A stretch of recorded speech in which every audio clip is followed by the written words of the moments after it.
Generally हमें पता चलता है कि एमबीबीएस अब्रॉड में जितने भी कंट्रीज हैं वहां पर आपको सिर्फ और सिर्फ आप जो ध्यान देते हैं वो ध्यान देते हैं कि एनएमसी गाइडलाइन को फुलफिल करता है कि नहीं करता है। लेकिन यहां पर आप भूल जाते हैं कि जो आप यूनिवर्सिटी भी सेलेक्ट कर रहे हैं क्या वो आपके लिए फिट होगा या नहीं होगा। चलो ठीक है, अगर एनएमसी गाइडलाइन को फुलफिल कर भी रहा होगा तो क्या यूनिवर्सिटी में जो चीजें आपकी अवेलेबिलिटी होनी चाहिए कि उनका अपना हॉस्पिटल है कि नहीं इंटर्नशिप करने के लिए। और जिस कंट्री में इंटर्नशिप कभी होती ही नहीं थी, आज वो अगर इंटर्नशिप करवाने लगे तो फिर उसका किस तरह से परफॉर्मेंस क्या रहेगा। ये अभी एक्सपेरिमेंटल तौर पे चीजें हो गई तो फिर पता कैसे चलेगा कि भाई ये यूनिवर्सिटी कितना अच्छा होगा। इसके बाद जिस तरह से यूनिवर्सिटीज में आपके जो फैसिलिटीज होनी चाहिए, जहां पर आपका स्पेशली मैं बोलूं कि भाई वहां का इंफ्रास्ट्रक्चर, जो आपके लैब्स हो गए। इसके बाद जो आपका लैंग्वेज बैरियर एक होता है, क्योंकि आज के डेट में आप जब भी अब इंडिया से बाहर हैं या फिर इंडिया में भी कहीं कहीं तो ऐसी प्रॉब्लम है ही जहां पर बाइलिंगुअल वाली चीजें हो जाती हैं। तो फिर अगर आप बाहर जा रहे हैं तो उस कंट्री में क्या पर्टिकुलर यूनिवर्सिटी के अंदर इंग्लिश मीडियम में सारी चीजें होंगी कि नहीं होंगी, फैकल्टी वहां पर इंग्लिश मीडियम में आपसे बात करेगा कि नहीं करेगा, या फिर इंग्लिश में आपको पढ़ाएगा कि नहीं पढ़ाएगा। अगर बाइलिंगुअल हो गया तब तो कहानी वहीं पे स्टॉप हो जाती है कि एनएमसी गाइडलाइन में फुलफिल नहीं होगा और आपके लिए भी कहीं न कहीं वो करियर के लिए मतलब बहुत ज्यादा फ्रूटफुल नहीं होगा, फेवरेबल नहीं होगा। अब हम लोग जो देख रहे हैं वो है इटली एमबीबीएस, जिस पर कि हमने बहुत सारी चर्चाएं की हैं। आज जो हम इस सेशन में बात करेंगे वो है यूनिवर्सिटीज ऑफ इटली। जितने भी यूनिवर्सिटीज हैं इंग्लिश मीडियम में यहाँ पर वो एमबीबीएस जो कंडक्ट करवाते हैं वो क्या इंग्लिश मीडियम में ही करवाते हैं, अगर करवाते हैं तो फिर उनके कितने नंबर्स हैं। इसके बाद हम लोग देखते हैं कि पीछे के ईयर्स में कितने यूनिवर्सिटीज ऐड हुए हैं, कितने यूनिवर्सिटीज और आने के चांसेस हैं, सीट्स के नंबर्स किस तरह से बढ़े हैं या फिर सीट्स जो है सो उस हिसाब से बढ़ाई नहीं जा रही है, क्या है। ये सारी चीजों पे हम लोग यूनिवर्सिटी के ही कॉन्टेक्स्ट में चीजों को आज देखेंगे कि यूनिवर्सिटीज यहाँ पर क्या कैसे कर रहा है और कितने यूनिवर्सिटीज यहाँ पर मौजूद हैं जो आपको इंग्लिश टॉट एमबीबीएस कंडक्ट करवाता है। तो वेलकम टू मेरिट पाठशाला। आज के इस वीडियो में बने रहिए, बहुत इंटरेस्टिंग होने वाला है। यूनिवर्सिटीज के बारे में आज हम लोग कंप्लीट डिटेल बात करने वाले हैं। तो एमबीबीएस इन इटली हमारा दूसरा सीरीज का ये दूसरा टॉपिक आ गया, जिसमें कि हम लोग आज बात कर रहे हैं universities of Italian medical public universities. अब हम लोग देखते हैं कि सबसे पहले जो यूनिवर्सिटी की क्राइटेरिया हमें देखनी चाहिए वो है कि इसकी इस्टेब्लिशमेंट ईयर क्या है। तो इस्टेब्लिशमेंट ईयर में आप यहाँ सारे यूनिवर्सिटीज को देखिए। वर्ल्ड्स ओल्डेस्ट यूनिवर्सिटी आपको यहाँ नजर आएगा, बोलोनिया। इसके बाद पाडुआ है, फिर आपका सिएना भी एक यूनिवर्सिटी है जो कि आपका डेंटिस्ट्री करवाता है, बहुत पुरानी यूनिवर्सिटी है। मसीना पुरानी यूनिवर्सिटी है, पाविया पुरानी यूनिवर्सिटी है, पाडुआ पुरानी यूनिवर्सिटी है। तो इस तरह से जो एक चंक ऑफ यूनिवर्सिटीज आपको यहाँ दिखाई पड़ रहा है, ये सब के सब इस्टेब्लिशमेंट ईयर इनका बहुत ही पुराना है। इसलिए मेडिकल साइंस जो यहाँ कंडक्ट करवाई जा रही है एक्सक्लूसिवली वहां एक डिपार्टमेंट बना हुआ है जिसमें कि जिसके साथ की हॉस्पिटल्स भी अटैच्ड होते हैं। और इन यूनिवर्सिटीज के हॉस्पिटल की इंपॉर्टेंस आज की नहीं है, 100 साल की नहीं है, करीबन 200 साल, 300 साल, 500 साल तक की है। इस वजह से quality of education in hospitals के अंदर, इन मीन्स जो आपका फैसिलिटीज है हेल्थ साइंस का, उन चीजों में ये कहीं से भी आपको डाउनग्रेडेड नहीं दिखेगा। ये कहीं ना कहीं अबव द मीन्स आपके या फिर बियॉन्ड द एक्सपेक्टेशन आपको दिखाई पड़ेगा। नेक्स्ट जो हम लोग देखते हैं फ्रेंड्स वो है यूनिवर्सिटी कितने नंबर्स में यहाँ पर हैं। तो यूनिवर्सिटी जो टोटल हैं यहाँ 16 यूनिवर्सिटीज हैं जहाँ पर कि आपका इंग्लिश मीडियम में एमबीबीएस कंडक्ट किया जाता है, इंग्लिश मीडियम में एमबीबीएस की मेडिकल की पढ़ाई करवाई जाती है।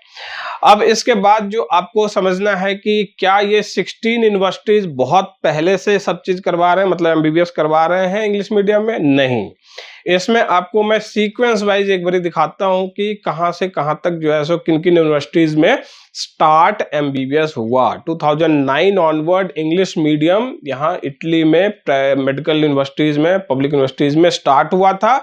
और इस तरह से अलग अलग ईयर्स के अंदर, जैसे 19 में पाडुआ ने स्टार्ट किया। इसी तरह से आपका लास्ट ईयर 2 यूनिवर्सिटीज ऐड हुए, कैग्लियरी, कटानिया। तो लेटेस्ट अभी यही सब यूनिवर्सिटीज हैं। तो ये आप देखते जाइए कि किन किन ईयर्स में एमबीबीएस इन इटली जो है आपका एमबीबीएस जो है वो स्टार्ट हुआ है। यूनिवर्सिटी वाइज आप यहाँ देख सकते हैं। देयर आफ्टर हम लोग देखते हैं कि सीट्स, नंबर ऑफ सीट्स जो है वो कितनी कितनी है पर्टिकुलर यूनिवर्सिटीज के अंदर, इन 16 की 16 यूनिवर्सिटीज में। और इन सीट्स का जो नंबर है वो नॉन ईयू के लिए मैंने बताया आपको कि नॉन यूरोपियन यूनियन स्टूडेंट कितने नंबर्स में यहाँ पर एडमिशन के लिए एलिजिबल होते हैं आईमैट के थ्रू। और आईमैट में अगर परफॉर्मेंस आपकी बेटर होती है तो फिर इन सीटों पर ही आपका एडमिशन हो पाता है। देयरआफ्टर आप देखिए कि इन 16 यूनिवर्सिटीज में जो आपका एजुकेशन लेवल है या फिर उसके हिसाब जो इंफ्रास्ट्रक्चर है उसमें वर्ल्ड रैंकिंग इसकी क्या है। तो वर्ल्ड रैंकिंग आपको QS world ranking, the times education ranking, ये सब जो आपका वर्ल्ड रैंकिंग है इस पर हम लोग आपको दिखा पा रहे हैं, जो कि मुझे बहुत ज्यादा कन्विंसिंग नहीं लगता, क्योंकि always the rankings are not very much fair और रैंकिंग हमेशा बायस्ड होता है। इसलिए मैं रैंकिंग पे ज्यादा विश्वास नहीं कर सकता। अगर एग्जांपल के तौर पे देखना ही आपको तो अपने इंडिया में NIRF रैंकिंग को आप चेक कर सकते हैं, जहां पर you will be surprise to know कि पर्टिकुलर कॉलेज की रैंकिंग ऐसी कैसे हो सकती है। तो इसी तरह से वर्ल्ड रैंकिंग में भी यूनिवर्सिटीज के स्पेशली जो आपके मेडिसिन में जो रैंकिंग होती है वो कहीं से जस्टिफाइबल नहीं हो सकता। तो आपको यहाँ दिखाई पड़ेगा कि ऐसे ऐसी यूनिवर्सिटीज भी हैं जिसमें कि आपका फर्स्ट ईयर से ही क्लर्कशिप स्टार्ट हो जाता है, हॉस्पिटल विजिट स्टार्ट हो जाता है, जो कि मैक्सिमम टाइम हम लोग इंडिया में देखते हैं कि यहाँ के इवन प्राइवेट कॉलेजेस में भी यहाँ बच्चे जो है सो विजिट करते हैं हॉस्पिटल्स, ओपीडीज। तो उसी तरह से यहाँ भी फैसिलिटीज है जिसमें कि आप जाकर विजिट कर सकते हैं। नेक्स्ट जो स्टूडेंट्स का एक बहुत बड़ा क्वेश्चन आ जाता है कि क्या प्रैक्टिकल यहाँ जो होगा, एनाटॉमिकल स्टडी जो होगा उसके लिए कैडवर्स मिलेगा कि नहीं। तो कैडवर्स के ऊपर तो बहुत सारे वीडियोस ऐसे लोगों ने बनाए होंगे और इसको निगेट ही किया होगा, नेगेटिव पॉइंट्स ही इस पर आपको मिलेगा कि जिसमें कि लोग बोले कि कैडवर्स ओरिजिनल या फिर जो आपका लाइव कैडवर्स होता है वो आपको नहीं मिलता। अगर मिलता भी है तो फिर उसमें आप उसको टच नहीं करते, आपका जो मेंटोर होता है वो आपको सारी चीजें करके दिखाता है, बताता है। डमी के ऊपर ही आपका हर एक जगह कैडवर्स का यूज होता है and that is the best methodology that has been proven by the American institutes, जहां पर कि ये बहुत अच्छे तरीके से बताया गया है कि आप अगर डमी पे कुछ भी प्रैक्टिस कर रहे हैं तो वो ज़्यादा आपका नॉलेज या एक्सपीरियंस गेन करने में यहाँ फेवरेबल होता है, वो ज़्यादा बेटर होता है। अगर इसी पर वो अलग चर्चाएं हैं जहाँ पर कि मैं ये बोलूँ कि इंडियन प्राइवेट कॉलेजेस में भी तो कैडवर्स मिलते हैं, लेकिन उनके रिजल्ट्स क्या होते हैं, वहाँ से कितने बच्चे पास आउट होते हैं जो से 5th ईयर में या फिर 5.5 साल के बाद डिग्री लेकर निकल रहे होते हैं, कितने बच्चे हैं जो पीजी में या एंट्रेंस जो आपका होता है पीजी का, नीट पीजी का, उसमें कितने बच्चे परसेंटेज क्या है उनकी सक्सेस की। तो ये सब कहीं न कहीं उस चीज को निगेट करने के लिए, मतलब बहुत सारे ऐसे पॉइंट्स हो सकते हैं जिस पर कि ये सवाल कहीं न कहीं एग्जिस्ट नहीं कर पाएगा और इस पर कोई ज्यादा जो है सो आप अपना जो मंथन करिएगा तो कुछ आपको इसमें हासिल नहीं होगा। अब आती है बारी कि जो हिसाब है आपके खर्चे का। तो खर्चे बर्चे में तो खैर कहीं कोई दिक्कत ही नहीं है, आपको पहले वीडियो मैंने दिया ही था स्कॉलरशिप के ऊपर। तो अभी के टाइम पर आप यूं समझिए कि on an average expenses universities में सदर्न पार्ट के अंदर ये आप रख के चलिए कि आपको 3-3.5 लाख रुपए खर्च हो सकता है साल का विद स्कॉलरशिप, और अगर नॉर्दर्न पार्ट की बात होगी तो ये 4 से 5 लाख तक जा सकता है। तो ऑलमोस्ट आपके जो कवरेज है टोटल सब कुछ मिलाकर ये ऑलमोस्ट 20 से 25 लाख के बीच में कहीं न कहीं लाई करता है। और इस हिसाब से आप यूँ मानिए कि जो बड़े बड़े कंट्रीज हैं, डेवलप कंट्रीज हैं, वहाँ के जो पहले साल का खर्च है उसके आधे मीन्स खर्चे में पूरा साल यहाँ पे आपका निकल जाता है। लिविंग कॉस्ट कहीं न कहीं जाकर डिफर करेगा, क्योंकि ये केस टू केस बात होती है, स्टूडेंट के ऊपर भी होता है। आप कोई सिंगल मीन्स ऐसे अपार्टमेंट में रहना चाहेंगे, उनके खर्चे बढ़ेंगे ही बढ़ेंगे। कोई अगर शेयरिंग में रहना चाहेंगे, 4-5 स्टूडेंट मिल करके रहते हैं, तो वहाँ खर्चा कम होता ही होता है, सब चीज़ में कम होता है।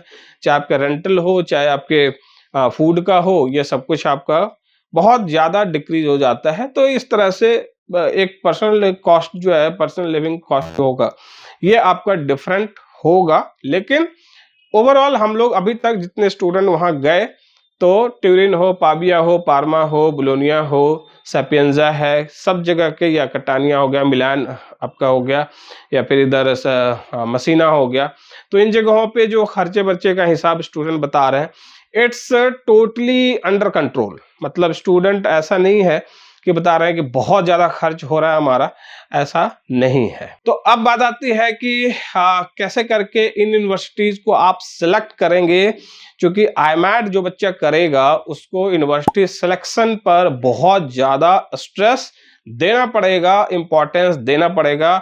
अगर वो इंपॉर्टेंस यूनिवर्सिटी सिलेक्शन को नहीं देता है, तो आई डोंट नो कि बोलोनिया, सैपिएंजा जैसे यूनिवर्सिटीज़ में जहाँ सीटें बहुत कम हैं, मिलान में भी सीटें कम हैं, तो ऐसी यूनिवर्सिटीज़ को सेलेक्ट करने के बाद आपका सिलेक्शन गारंटीड होगा या नहीं होगा। तो जहाँ 10 सीटें हैं, जहाँ 11 सीटें हैं, जहाँ 18 सीट है, जहाँ 20 से 25 सीट है, इन जगहों के लिए आपको कहीं न कहीं अपने आप को उस लेवल पे तैयार भी करना पड़ेगा कि आईमैट की अगर प्रॉपर आपने यहाँ पर प्रिपरेशन नहीं की है, डेडिकेटली प्रिपरेशन नहीं की है, तो फिर ये इतना आसान नहीं रहेगा। यूनिवर्सिटीज़ के कट ऑफ आपको यहाँ मैं दिखाता चलूँ, और इनका जो एक कंपैरेटिव एनालिसिस है 2-3 सालों का, 4 सालों का, ये भी आप पूरी तरह से देखते जाइए। सीट और कट ऑफ के हिसाब से यूनिवर्सिटीज़ में आपको बहुत अच्छे से यहाँ पे समझ में आएगा कि क्या कौन सी यूनिवर्सिटीज़ मेरे लिए बेस्ट सूटेबल होगा। इस पर एक लंबा डिस्कशन हमारा होता है। रैंडम सिलेक्शन हम कभी भी यूनिवर्सिटीज़ का नहीं करते। तो हमारे यहाँ जो बच्चे आते हैं, उन सबको हमारी तरफ से एक सेशन अटेंड करना होता है, जिसमें यूनिवर्सिटी सिलेक्शन का ही प्रोसेस या पैरामीटर्स हम सेट करके उनको बताते हैं कि which is the best suitable university for a particular person, particular student. तो इसी तरह से अब बाकी सारे जो टॉपिक्स हैं उसको भी हम लोग कवर करेंगे इस सीरीज में।